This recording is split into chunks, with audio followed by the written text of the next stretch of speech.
I love you.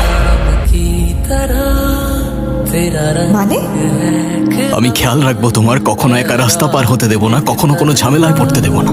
তোমার থেকেও তোমাকে প্রোটেক্ট করবো, তোমায় সবসময় ভালোবাসবো, আর ভালোবাসায় কখনো চিটিং করবো না। তোমায় সবসময় সত্যি বলবো, কখনো মিথ্যা বলবো না। মানে বলবো ছোটখাটো, কখনো তোমায় একটু কম সুন্দর লাগলেও হয়তো বলবো তোমায় অসম্ভব সুন্দর লাগছে, কিন্তু এমন মিথ্যা বলবো না যেন বেইমানি হয়ে যায়।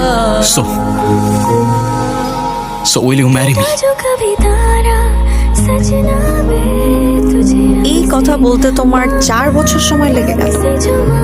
তুমি কি ভাবছো আমি কিছুই বুঝতাম না? পেছনের বেঞ্চ থেকে আমাকে কে পাহারা দিচ্ছে সেটা আমি ঠিকই বুঝতাম, তাই জন্যই এতদিন ওয়েট করছি। হ্যাঁ, হ্যাঁ আবার কি, মানে আমিও তোমাকে পছন্দ করি। I love you too. হ্যাঁ मिले या तो जाने ना दूंगा मैं